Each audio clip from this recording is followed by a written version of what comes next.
Podemos. Olá, queridos. Que prazer estar aqui com vocês, né? Eu já me despedi, já chorei, já fiz um pouco de tudo, né? Aí depois volto eu, tá parecendo aquelas pessoas que falam que vão encerrar a carreira, aí vai lá, se despede, faz um monte de coisa, daqui a pouco volta. Oi, gente, eu voltei, tá bem? Né? Quem podia imaginar também, né? Que íamos passar por toda essa confusão, essa história toda aí, né? Que uns dizem que é greve, outros dizem que é lockout, né? Já não custa nada a gente aproveitar e lembrar, né? Assunto do momento. Né? Greve já é um assunto que aparece o tempo inteiro em prova. Já caiu na primeira fase várias vezes, já caiu na segunda fase. Né? A gente acabou de ter aí um movimento que uns falam que isso foi greve, que veio da categoria, outros dizem que não, que era uma greve disfarçada, que aquilo era lockout. Qual é a diferença de uma greve para um lockout? Né? Quando a gente fala assim, o direito de greve, aproveitando o ensejo, né? Já que a gente passou por isso tão recentemente, está um assunto tão aí em voga. A greve é um direito constitucionalmente garantido para aqueles que são empregados. Né? O direito de greve está garantido lá no artigo 9º da Constituição. Aí diz a Constituição, é assegurado aos empregados o direito de greve. Não fala que é assegurado para os empregadores, diz que é assegurado para os empregados. E diz que para instrumentalizar o direito de greve seria necessário uma lei. A Constituição de 88, e em 89 ganhamos a Lei 7783 de 89, que é a lei de greve.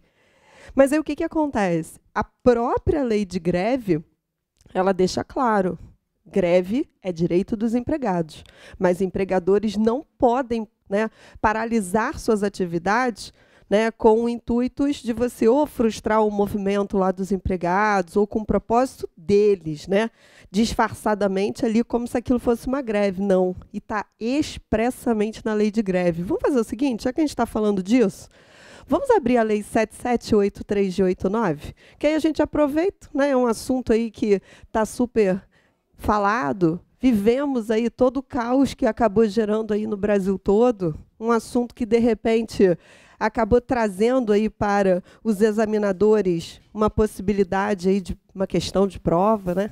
Então, vamos só lembrar aqui, começando o nosso papo, falando, então, do direito de greve. Então, deixa eu só instrumentalizar aqui o que a gente acabou de conversar. Direito de greve garantido para os empregados, e esse direito de greve garantido aos empregados vem, então, com base constitucional no artigo 9º da Constituição. E o próprio artigo 9º diz que tem que ser instrumentalizado por uma lei, e estamos falando, então, da Lei 7783 de 89, que é a lei de greve. Lá na lei de greve, é o artigo 17 da lei de greve, passem os olhos, que fala, então, que é vedado aos empregadores paralisar, no caso, suas atividades. Então, o artigo 17 diz que é vedado e aparece a palavra lockout. Porque, às vezes, você ouviu falar durante todo esse movimento aí, falou, que negócio é esse de lockout? O que é isso, né? E, então, lockout é o nome que se dá para a paralisação feita pelo empregador. E o direito de greve não foi assegurado aos empregadores. A gente já teve uma questão, até de segunda fase, falando sobre greve, e falava dos empregadores tendo paralisado as atividades. E aí vale a gente aproveitar, já caiu, mas pode cair novamente, né, com uma roupagem, que o que acontece? Quando falamos da greve, a lei de greve é uma questão que volta e meia aparece na primeira fase. O artigo 7º da lei de greve diz que, em regra, durante a greve, os contratos de trabalho ficam suspensos. Lembra disso? Então, durante a greve, contrato de trabalho, em regra, suspenso. Então, o que acontece, em regra, quando aquele empregado está lá e adere à greve? Em regra, se é suspensão, o efeito que gera no contrato é sem trabalho e sem salário. Mas nada impede, como o próprio artigo 7º da lei de greve vem dizendo, que o acordo que venha por fim à greve, ou então uma decisão que, né, acabou levando ao fim daquela greve, determine o quê? O pagamento dos salários daquele período de afastamento e produção de efeitos. Se nada for dito, suspensão. Mas nada impede que haja aquela pactuação determinando o pagamento de salários naquele período. E aí, aquela greve específica, se naquela greve mandar pagar os salários e produção de efeitos no período, aquela greve específica acaba se tornando uma hipótese de interrupção. Agora, estamos falando de greve? Direito do empregado. Agora, imagine que, como já apareceu situação, empregadores paralisando as atividades. Se o empregador paralisar a atividade, ele, empregador, não tem direito de greve. Então, ele, empregador, tem que pagar para os seus empregados aquele período que eles não trabalharam. Porque imagina, o empregado não está trabalhando. Por quê? Porque a empresa fechou as atividades porque quer postular alguma coisa, quer fazer... Então, olha só, uma vez caiu isso. Então, sabe esse momento que você fala assim, quem é o examinador? Quem são os examinadores? Os examinadores são aquelas pessoas que estão ali, convivendo na sociedade, sofreram os efeitos aí dessa greve ou lockout, que outro dia estava a maior discussão, se tinha sido uma greve efetivamente ou se aquilo tinha sido um lockout, porque aí começou naqueles caminhoneiros autônomos e depois eles aproveitaram os empregadores e fizeram uma paralisação do movimento. E aí, né, divisões de opiniões. Mas isso eu acho que vale para a gente chamar atenção. Pode aparecer para a gente. Lembra, então, que greve é direito dos empregados, mas greve não é direito dos empregadores. Empregador que paralisa as atividades tem que pagar para os seus empregados, ok? Então, fica aí a primeira dica para a gente iniciar aí o nosso papo.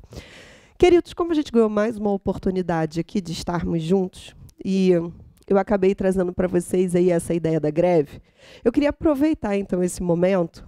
E quando a gente teve aquela nossa sequência de aulas, uma coisa eu pude perceber, e acho que vale a pena a gente aproveitar, exercitar. Quando nós tivemos a nossa primeira sequência de aulas, lembra quando a gente falou das parcelas decorrentes da extinção do contrato?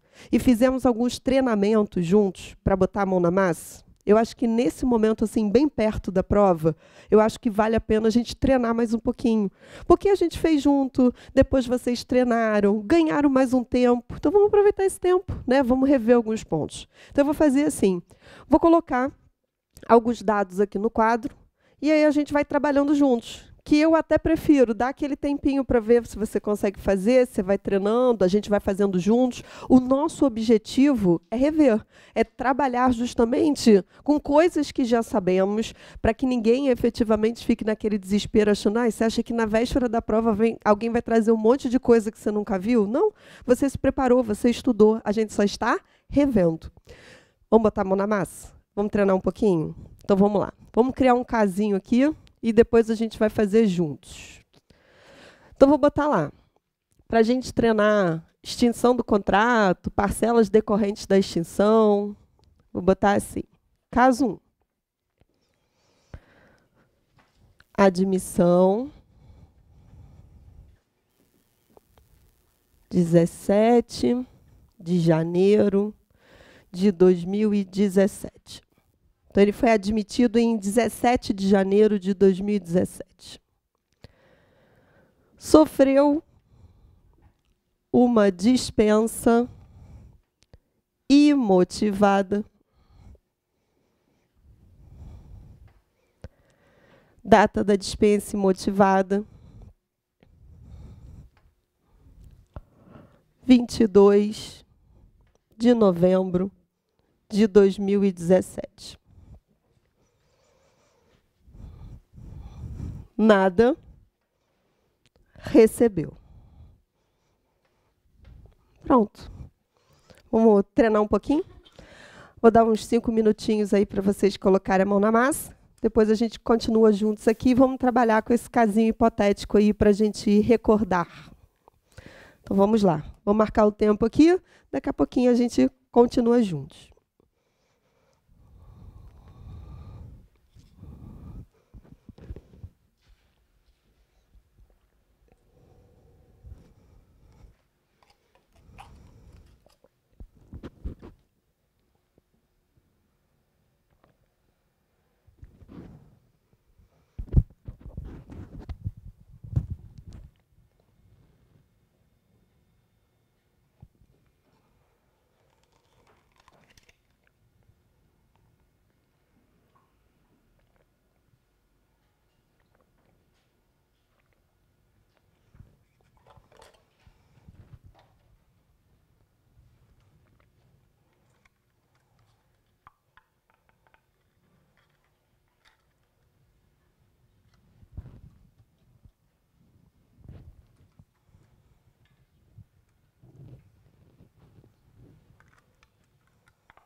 E aí, como estamos? Podemos?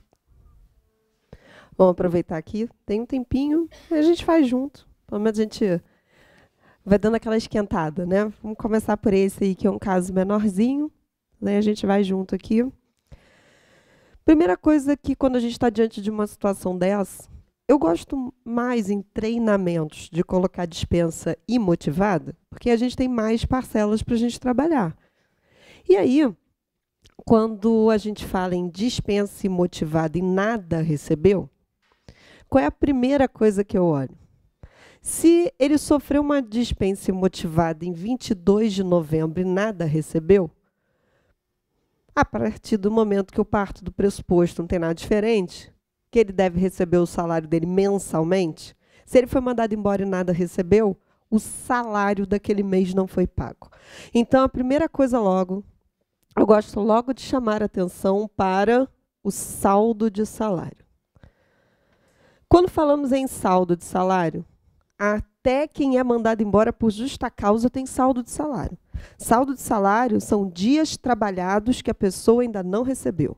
Então, ele tem saldo de salário de 22 dias de novembro de 2017. Então, eu tenho que dizer quantos dias e de que mês e de que ano. Então, lá no ano de 2017, no mês de novembro, quando ele foi mandado embora, ele tem 22 dias para receber lá do mês de novembro de 2017.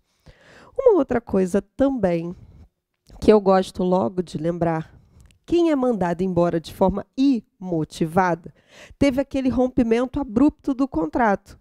Então, ele ganha o quê? Uma indenização por isso. E aí, esta indenização, qual é o montante da indenização? É a indenização dos 40% do FGTS. Então, por ter sofrido a dispensa, ele recebe a indenização pela perda do emprego. A indenização lá dos 40% do FGTS. Se a dispensa foi imotivada, lá em 22/11/2017, ele nada recebeu, então vou partir do pressuposto que nem aviso prévio ele teve. Se não teve aviso prévio, não falou nada, então eu vou ter que pedir o aviso prévio de forma que seja indenizado. Então, vou aqui na sequência, pensar então no aviso prévio. A dispensa dele foi 2017. Desde outubro de 2011, eu já tenho a proporcionalidade do aviso prévio instrumentalizado. Então, o aviso prévio dele proporcional ao tempo de serviço, vamos ver quantos dias são. Ele começou a trabalhar em janeiro de 2017. Quando chegou em novembro de 2017, o contrato dele acabou. Portanto, ele não chegou a completar o quê? Nenhum ano. Nenhum ano de trabalho ele teve. Mas o que acontece? Qual é o comando constitucional que a gente tem que lembrar? O aviso prévio, artigo 7º, né, no inciso 21 da Constituição, o aviso prévio é de, no mínimo, 30 dias. Então, mesmo ele não tendo, né, completado nenhum ano de trabalho, eu tenho que me lembrar do comando constitucional contido no artigo 7º, inciso 21 da Constituição. E o artigo 7º, 21 da Constituição traz, então, que o aviso prévio tem um lapso temporal de, no mínimo, 30 dias. Mesmo a gente trazendo o comando constitucional, vale lembrar que a lei da proporcionalidade, né, é a Lei 12.506 de 2011, e a própria lei da proporcionalidade não podia falar diferente do comando constitucional. Aviso prévio de, no mínimo, 30 dias. E aí, como ele não chega a ter nenhum ano de serviço, o aviso prévio dele, então, terá o lapso temporal de quantos dias? 30. Então, ele terá 30 dias de aviso prévio. Quando eu penso num aviso prévio de 30 dias, então eu tenho que fazer o quê? A projeção, para poder contabilizar corretamente férias e 13º. Então, eu vou usar a data 22/11/2017 e eu vou ter que fazer a projeção de 30 dias. Enquanto eu estava aqui olhando vocês aí treinando um pouquinho, dando um tempinho para vocês fazerem aí. Aí eu vi alguém olhando para o lado, virando assim, como é que é aquele negócio mesmo? O mês quando tem 30, quando tem 31? Porque o que que acontece? Na hora da prova não tem calendário, né? E quem já está muito acostumado, já pega logo a mão e vai vendo se tem 30, se tem 31. Quem não está acostumado com isso, lembra sempre, alguns meses tem 30, outros meses tem 31. E aqui faz diferença. Então, para quem não está acostumado, vamos lembrar aqui, ó, fecha a mão e pega os ossinhos da mão. Quando você estiver em cima, no ossinho, porque a gente se fechar a mão, tem um ossinho e cai aqui na valinha, entre os dedos aqui, entre os ossinhos da mão. Quando ele estiver no alto do ossinho, tem 31 dias. Caiu aqui no meio, entre os ossinhos, 30. Fevereiro que tem a exceção, que podem ser 28, 29 dias. Então, o que vai acontecer? Ó? Janeiro tem 31. Fevereiro, 28 a 29. Aí, março, 31. Abril, 30. Aí vem maio, 31. Junho, 30. Julho, 31. Ou você volta para a mesma mão e começa tudo de novo, ou você vai para a mão seguinte. Tanto faz. Quando você volta para a próxima mão ou vem para a mesma e começa tudo de novo, você estava aqui, em julho, no alto do ossinho. Quando você vier para cá, de novo está no alto do ossinho da mão. Então, tem 2 meses seguidos que tem 31. Agosto também tem 31.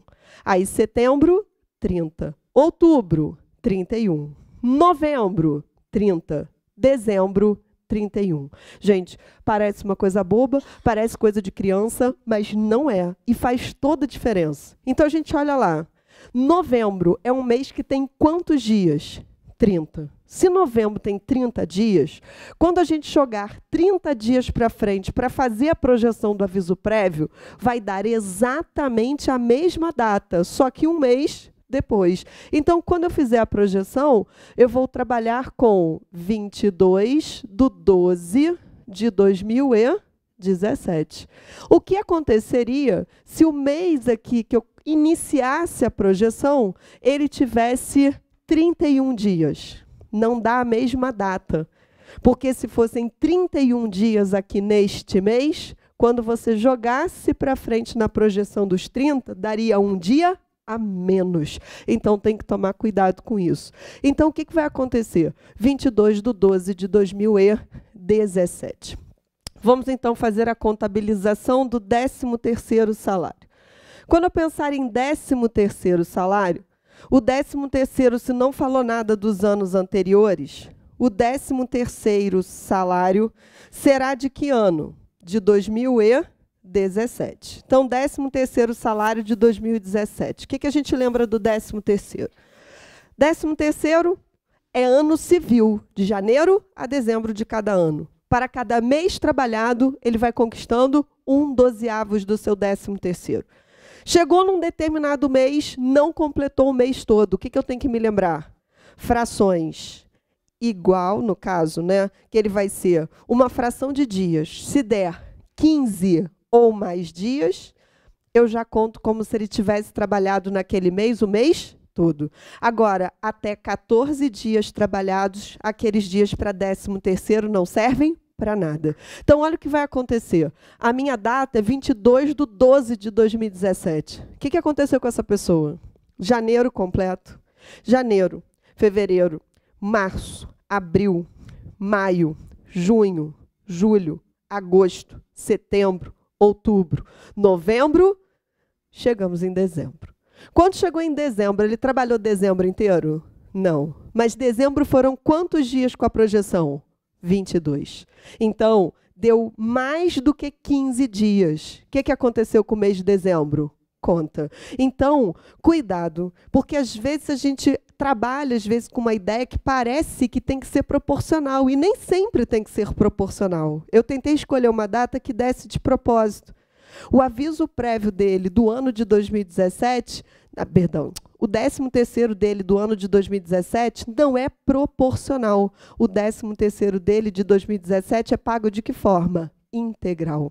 Porque às vezes a gente acaba indo assim, 13º proporcional de não sei o quê. O dele não foi proporcional. Por que não foi? Porque ele trabalhou todos os meses do ano, inclusive em dezembro. Quando chegou em dezembro, o que deu na projeção? Deu 22 dias. Cadê?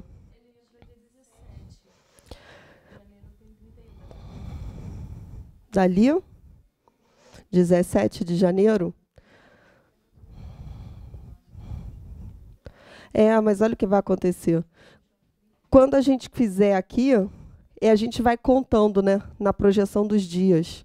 Nesse caso aqui, eu considero o 13º dele como sendo um 13º que a gente já consegue considerar. Por quê? Porque na hora que você olha dos meses dele, porque ali a gente falou, ó, janeiro, a gente vai trabalhando, ele entrou 17, né, que você diz, 17, 31.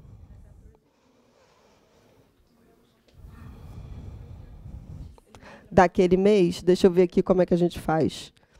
Porque aí deu janeiro, fevereiro, março, 17, dá 14? Não deu 15, né? E aí a gente só contaria ali, no mês de janeiro, ele só fez 14. Para ele ficar mais complicado por causa disso. Eu não pensei direto ele trabalhando. E aí, oi.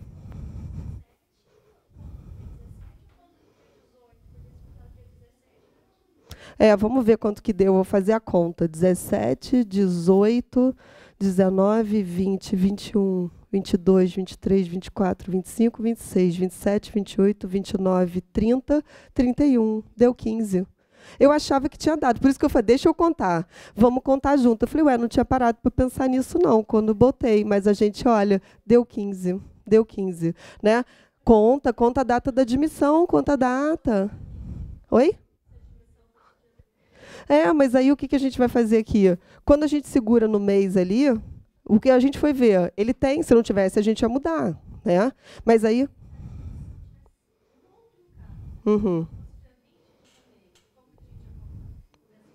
Não, aí a gente contaria depois. Por isso que eu parei para fazer a contagem. Por isso que eu fui nos dias. Eu falei, vamos contar. E aí eu fui ver aqui, ó. Se ele entrou aqui, a data dele conta. A 17 conta. Por isso que eu falei, deixa eu fazer a contagem. Quando você falou, eu falei, eu tenho que ver quantos dias são.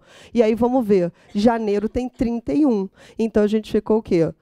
17, 18, 19, 20, 21, 22, 23, 24, 25, 26, 27, 28, 29, 30, 31. Conferi bonitinho, deu ali. Fale, querida. De quê?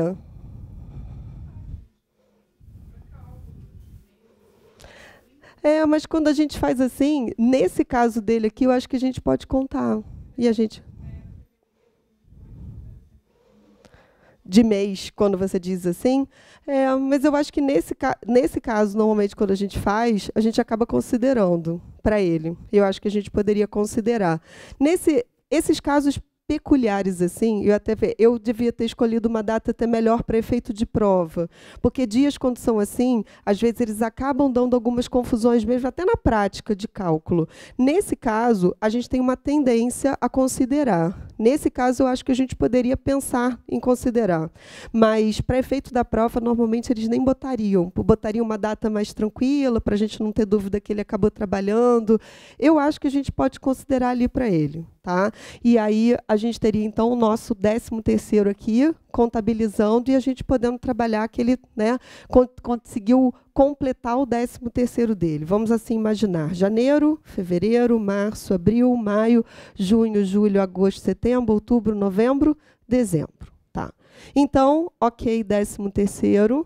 Vamos visualizar agora como é que a gente ficaria com as férias. Ok? Vamos lá nas férias. Quando a gente trabalha com as férias, cadê ela? Férias. Quando trabalhamos com as férias, data da admissão, 17 de janeiro. Então, vamos lá. 17 do 1, vai dar muito tempo aqui. 17 de janeiro de 2017 até 16 de janeiro de 16 de fevereiro de 2017. 17 do 2 de 2017, 16 do 2 de do 3 de 2017. 17 do 3 de 2017, 16 do 4 de 2017. 17 do 4 até 16 do 5 de 2017. 17 do 5 de 2017, 16 do 6 de 2017.